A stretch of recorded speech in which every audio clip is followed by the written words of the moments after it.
Wait, hold on. No, no, no, no, no, no, no, no. This can't be. You cannot be serious right now. You cannot be serious right now.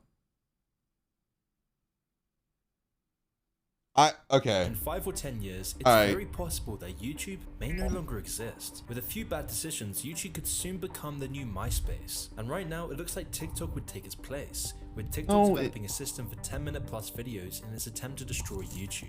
But even today, with its short addictive videos, TikTok's growth is soon going to overtake YouTube's. YouTube was made 17 years ago and amassed over 2.1 billion active monthly users in this time. However, in just 2 years, TikTok has amassed over 1 billion active monthly users, and it shows no signs of stopping, which is why some of the biggest YouTubers and creators are moving their content onto TikTok and hedging their bets against YouTube. And now investors are also following suit, with creators are taking their content to TikTok to drive audiences to their YouTube. They're not dedicating their entire channel or their whole content to TikTok. They make the content, they do a little clip of it, and then they drive that traffic to a fuller video that has everything. So you're already wrong, but all right. Recent studies showing that Gen Z now engages with TikTok far more than YouTube. And while some like Mr. Beast are certain of YouTube's continued growth, due to YouTube being pre-installed on every Android phone and YouTube's solid revenue model, this could all change very soon. In as soon as 5 years, YouTube could soon lose its monopoly on video content. So what caused YouTube's decline? And how did TikTok manage to take over the titan that is YouTube? Well, this was largely a result of a few key business decisions that slowly poisoned YouTube's creativity. And weirdly enough, this all started back with PayPal. The story of YouTube starts with PayPal. At the time, PayPal was revolutionary, changing banking and commerce dramatically. It was because of PayPal that everyone could buy and sell things securely without the hassle of bank transfers. It was a quick, simple process to send money. PayPal's changes to the online banking industry were unprecedented, but PayPal was seizing on just one tiny opportunity in the sea of the whole internet. And PayPal employees Chad Hurley, Steve Chen, and Jared Karam understood this. They needed to build their own internet project before it was too late. So their first idea was for a site called TuneIn, a video dating site where people could upload videos of themselves to find dates. But like most Silicon Valley stories, their first idea would be a flop, and TuneIn was abandoned. However, the PayPal employees weren't giving up this easy, because they didn't have time.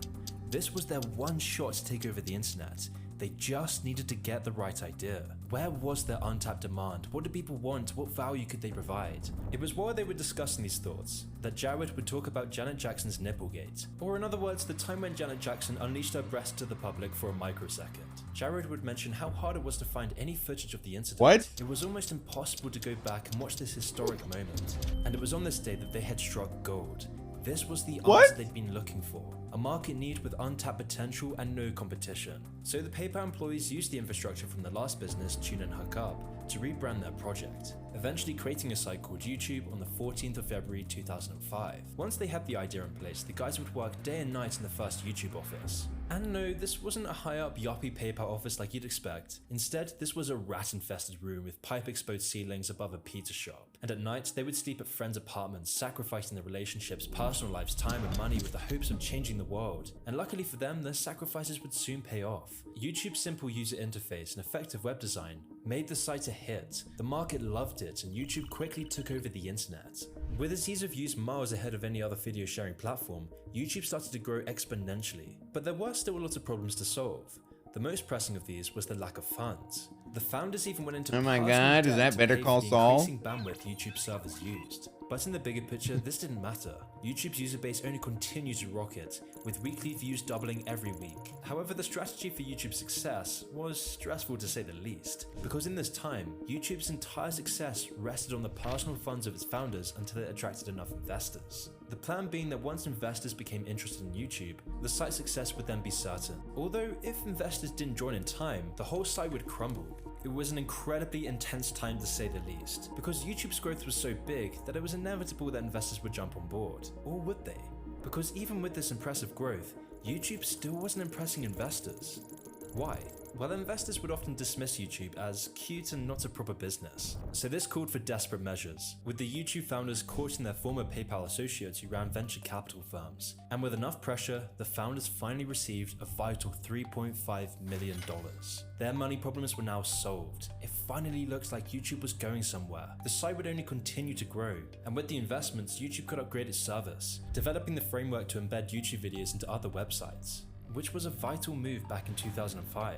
Because back then MySpace was the go-to social media, and on MySpace users were quick to upload their favorite videos onto their pages, and by uploading their favorite videos onto their pages, this gained lots of viewers and publicity for YouTube. It was with all this growth and prosperity that now YouTube was starting to catch attention, but not always from the right places. As YouTube grew in popularity, more videos were uploaded every day, making it harder to prevent copyrighted material proliferating the platform. This culminated in a series of lawsuits and threats, with one of YouTube's first viral videos, Lazy Sunday, being taken down for infringing on copyright. This was a big vulnerability that could destroy the YouTube empire, so YouTube tried to make deals with the copyright holders like Universal and Viacom, but the mounting pressure from all sides kept growing as YouTube gained more steam. Every big company wanted to destroy YouTube. It was a threat to the entire entertainment industry, and a year later in 2006, these issues eventually proved insurmountable for the small company. The founders now had to make a big choice. Were they going to make YouTube one of the biggest websites in the world, or would they cash out? They'd already seen what large corporate interests could do to a company and its employees from their time at PayPal.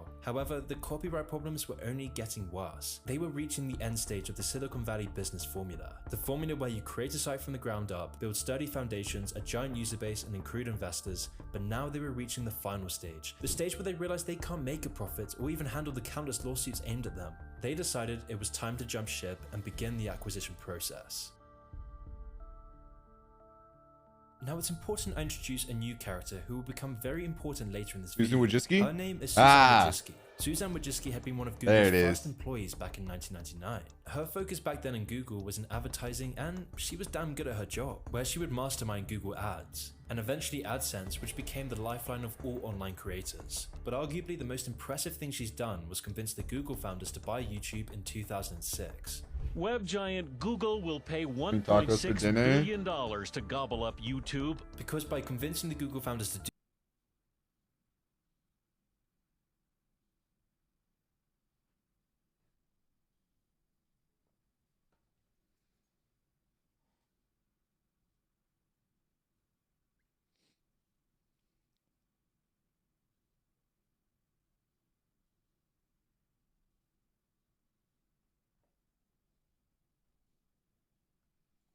do this, Google was the most profitable business decision since its founding.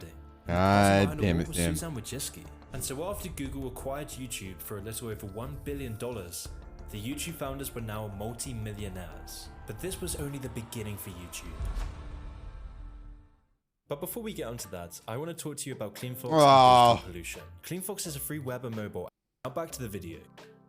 At first, the deal worked perfectly for YouTube. Google would use its power to protect YouTube from copyright issues and handle all of the dirty work, while the founder Chad would continue his role as CEO and grow the company with the original vision. This mix of Google's money and power combined with Chad's vision brought a to the internet, a place where YouTubers could take back power from the corporate media, gaining viewerships that rivaled CNN, Fox, Disney, and the best part was that anyone could do it. You can make a video about everything and anything and gain giant viewerships, which granted YouTubers immense creative freedom, whilst also giving fans the content they wanted to see. Today with YouTube, that everyday people actually are the media. You guys don't just watch news, you make news. This was the core of YouTube, a place where anyone anywhere could express their opinions, creativity, and personality to the world and be rewarded for doing so. Memes, rickrolls, cartoons, parodies, independent news, everything.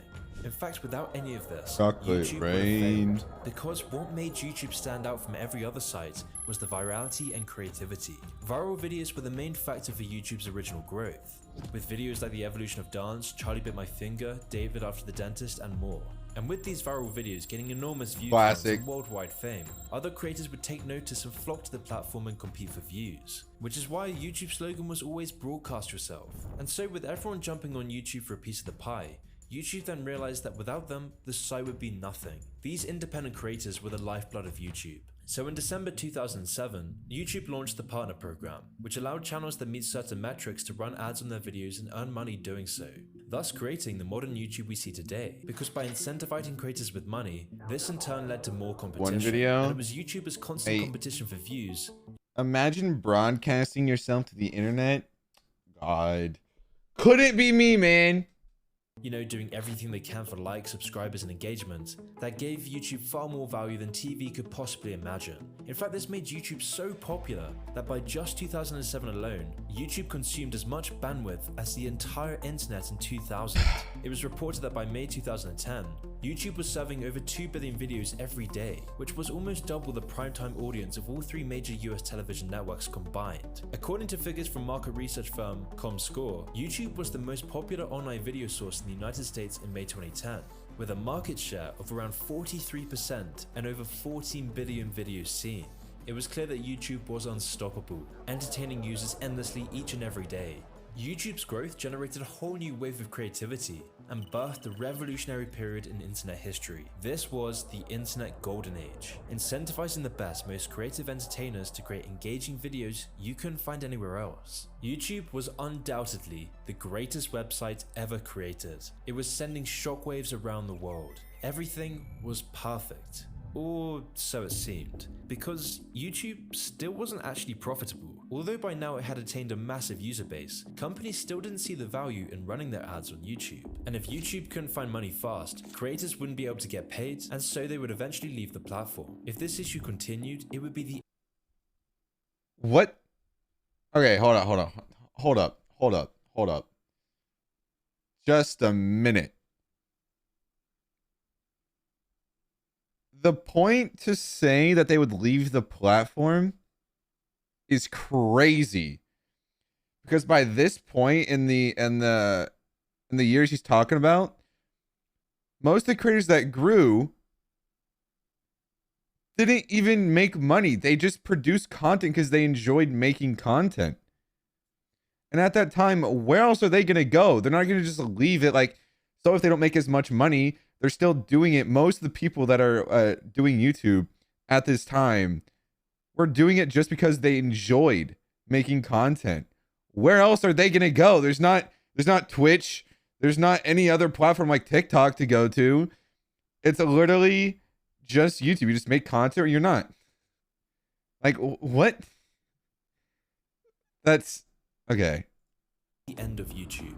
So Google needed someone who could turn YouTube into what the advertisers wanted, whatever the cost for the average user or content creator. And Big of course, with Sue! Wojcicki's past performance, she was the perfect person for the job. I mean, she was the person behind Google and YouTube's relationship in the first place. It's very likely that without Susan, Google would never have bought YouTube. I mentioned earlier that she worked on advertising for Google and most importantly created AdSense, with AdSense being the money behind the partner program which gives YouTubers a fair cut of the company's ad revenue. Without AdSense, none of your favorite YouTubers would even exist. YouTube wouldn't even exist. It was actually because of AdSense that big new media companies like Vice, Fox, BuzzFeed would begin to pop up out of nowhere. And more importantly, it motivated talented people around the world to pursue their creativity and passion for the potential of making bank, which had been evidenced by the huge flow of creators joining YouTube in the hopes of monetizing their dreams. By 2013, YouTube had over 1 million members in the YouTube Partner Program, 30 times that of the previous year. But YouTube couldn't keep this up. With the amount of creators joining the platform, YouTube had to find money fast. You see, one of the main reasons advertisers didn't want to advertise on YouTube was because of YouTube's bad advertising system. The system is called TrueView, and TrueView is what you see when you watch a YouTube video and there's an advertisement with a little skip button. TrueView tests and reports on all the analytics of the advertisement. It's how Google places advertisements on its services. But TrueView at the time was a very perplexing and untested system. It wasn't very precise and it wasn't good enough for advertisers, so Google had to make a major decision. And this decision, whether to pay for advertisers or creators, would have a significant impact on YouTube's future. Google obviously understood the importance of advertisers, so Susan was the perfect CEO, because under Susan, TrueView got refined and YouTube rapidly expanded its ad revenue, with YouTube far exceeding the viewership of TV networks while also having the backing of big budget advertisers. Susan had seemingly solved the billion-dollar question. She was now gaining YouTube tons of revenue and lots more viewership. And with more revenue, YouTube could reinvest it back into gaining more views. It was a genius business move, and on the surface, it seemed like everything was fixed. But with every decision comes unforeseen consequences, and the results of this would only become more apparent in the years to come. So at this point, YouTube had worked out the perfect formula, gaining historic viewership while also being backed by the advertising industry. This gave YouTube big money to reinvest into making a better site, while also giving creators more incentive to upload higher quality videos.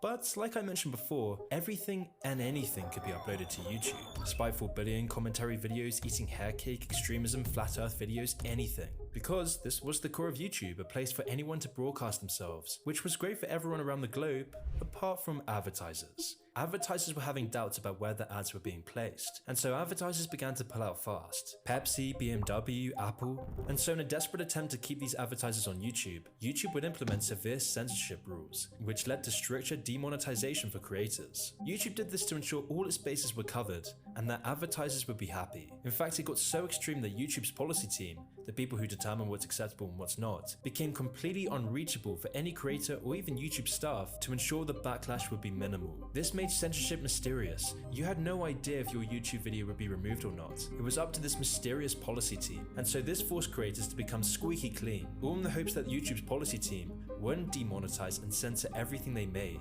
which as you can imagine would take away all the fun channels. And then on February 2017, the Times of London reported that YouTube was supplying ads for videos from organizations and others that spouted hateful content. And while these claims may have been dubious, considering that the establishment media was completely threatened by YouTube, YouTube would still cave to the mob, because in the next month, major advertisers like AT&T, Verizon and Pepsi all threatened to pull ads from YouTube after their ads were discovered to be running alongside content that was, quote, promoting and anti-Semitism.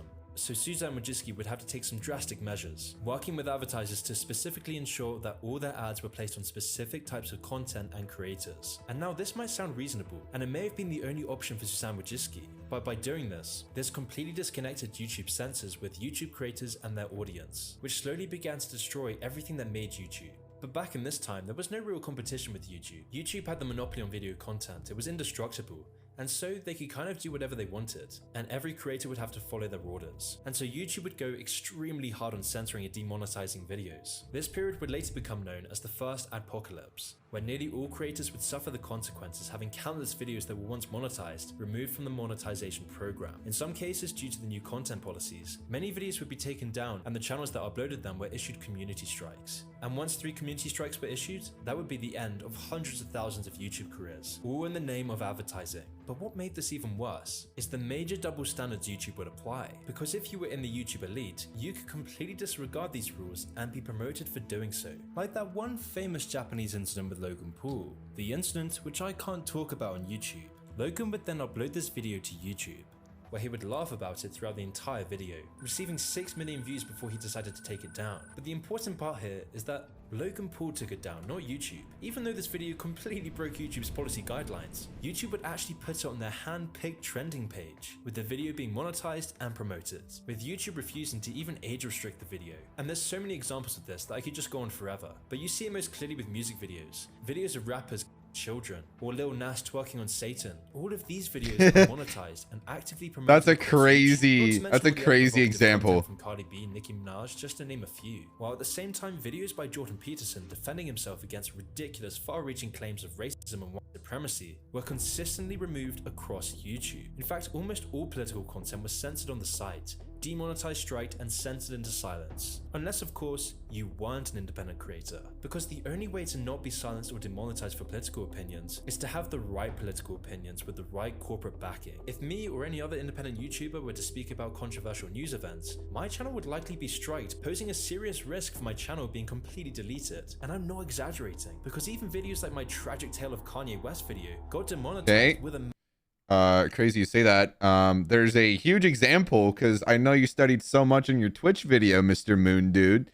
There might be this big content creator who literally does this. Literally his job is just to be a political person. Hassan Piker. Just a little thing there, you know. You're just gonna throw that out there. That someone like that exists on the platform and still makes money off of it. There you go.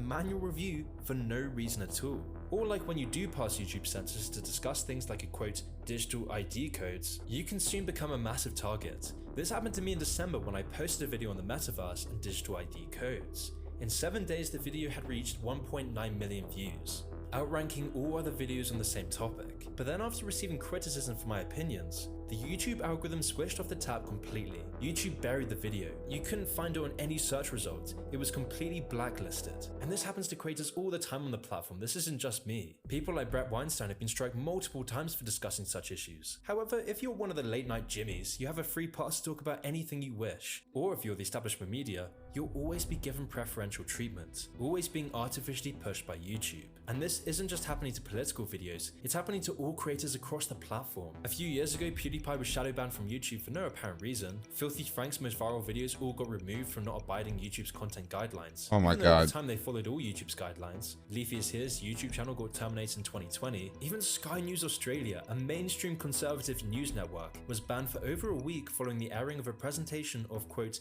unconfirmed theories on the new virus. In fact, just a year ago, if you spoke about a certain lab, you would be entirely scrubbed from the site. Even the President Donald Trump was banned from YouTube. And even independent film creators like Rucka Rucka have all their videos demonetized. And this isn't a conspiracy theory. In fact, YouTube's inner workings are quite public to almost all YouTubers, with the content guidelines for YouTube changing at least once every 3 months since 2020, becoming stricter every single time. That's why content that might have been acceptable just a few years ago now all of a sudden gets taken down or demonetized just because a new version of the algorithm changed a fraction. By doing this, it marks a dramatic change in YouTube's core foundation. YouTube's really no longer for anyone and everyone. In the words of Philip K. Dick, the basic tool for the manipulation of reality is the manipulation of words. I joined to monetize. Here's hello, hi, Mongolian. You can control the people who must use the words. By making these decisions, YouTube was going against the free speech utopia that YouTube was so destined to achieve. And by doing this, YouTube created a huge gap in the market, a gap that would soon be filled by a random lip syncing site called TikTok.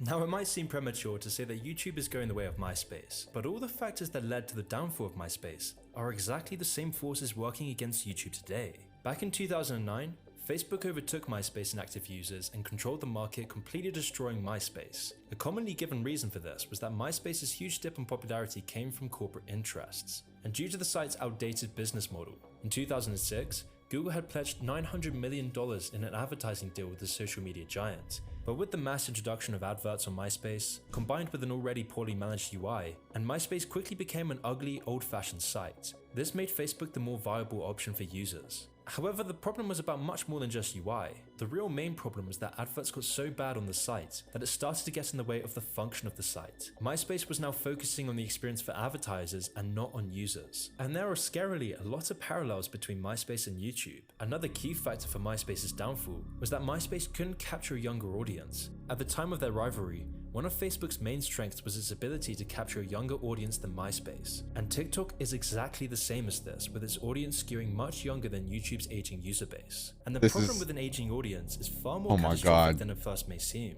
I cannot believe this guy is saying this right now. Creators. Back in its golden age, the prevailing culture on YouTube was one of creativity, excitement, and virality. Anyone can make it big on the platform with just one viral video, which would then be the I cannot believe this guy is making this comparison right now. I cannot believe it. You're talking about how these other platforms failed to connect to a younger audience. Facebook is for family and friends to connect. That's its only purpose. YouTube does that and also has an entire kids category that always has a fluctuation of a new generation or a younger audience flowing into it. And not even that, the expansiveness of what you can watch on YouTube is never ending. There's always content being published that's for every age group. Like, what are you comparing here? I'm sorry, But then you also bring up the MySpace thing where it's like, oh, the ads were getting so ridiculous, and some of them weren't even like good ads. Yes, but have you seen that on YouTube? No, you haven't.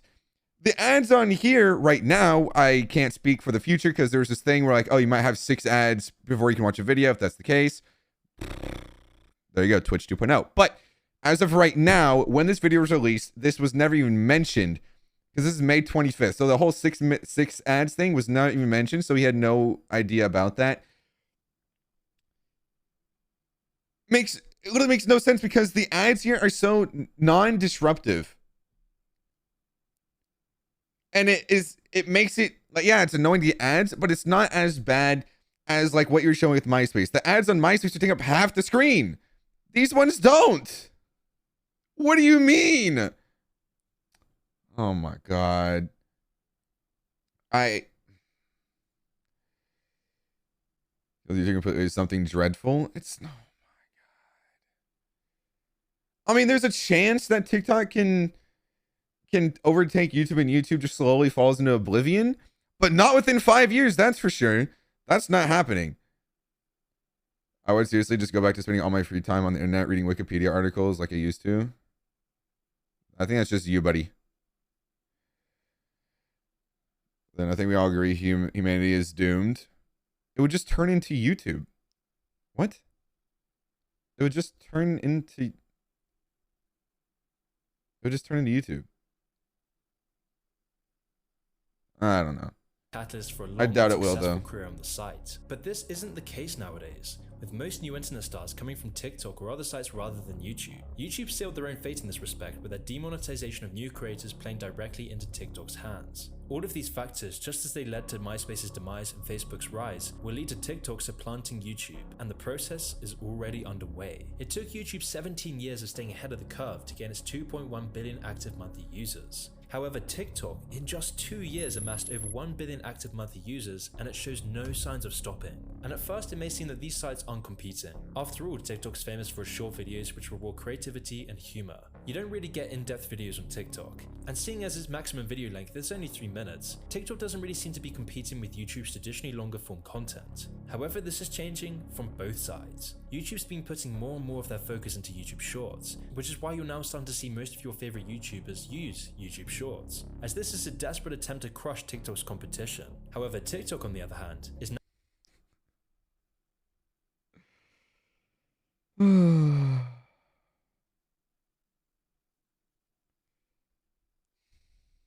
desperate. It's not a desperate attempt. I'm sorry, it's just not. It's helping them grow, but it's not a desperate attempt, I wouldn't say. I wouldn't categorize it as that. It's kind of an extreme word to use there. It's going to help YouTube grow and also stay with the times. And why not implement it if it brings more people in?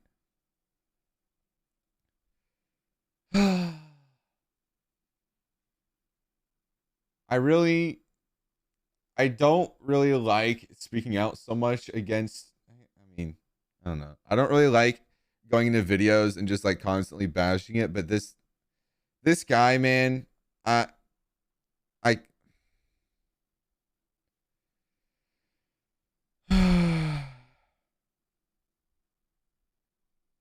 now trying to extend their maximum video length to 10 minutes. These moves by both companies are putting the platforms in direct competition with each other, because users usually stick to one platform. And with TikTok's much faster growth and younger audience, it seems like this battle can't be won, and TikTok's move into longer videos will create even more problems for YouTube. Since YouTube's always had a monopoly on music videos, if you're an artist and wanted your music video to get really any amount of attention online, it had to be on YouTube. Music videos are also one of the main draws to the site. 9 of the top 10 most viewed videos on the site are some sort of music video. YouTube has also based much of their monetization around music videos. Quote, 91% of YouTube music users have watched a related YouTube video beforehand. This all means that if TikTok starts to erode YouTube's dominance of the music video market, it could take away a large proportion of YouTube's user base as well as his income.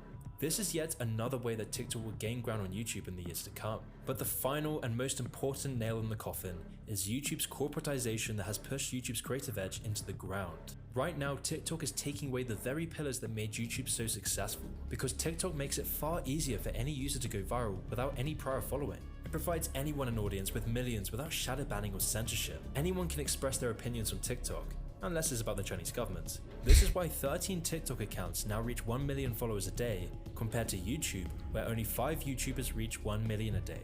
Because TikTok makes it far easier to become famous. All you need is a good song and use TikTok's own editing tools and you can become a viral hit. Whereas on YouTube, it takes months and years to gain anywhere near the traction of a simple TikTok video. And with TikTok's incredible user interface, insidious algorithm, and short dopamine-sucking videos, TikTok has become a far more addictive app, with the average TikTok user spending 52 minutes a day on the app, while the average YouTube user only spends 11 minutes and 24 seconds on the app. It seems very apparent that by YouTube's silencing of opinions, demonetization of creativity, and the promotion of corporatized media and advertisements on its platform, and YouTube is now driving away its creators and audience. Which is very sad because unlike most other social media sites, I truly believe that YouTube is good for society. I'm very grateful for the opportunity that YouTube has provided me personally, but overall, its actions are ruining the platform. And TikTok, I regard in much worse regards, is now taking over. And understandably so, because TikTok is a newer and more updated way to broadcast yourself. It is doing what YouTube's forgotten.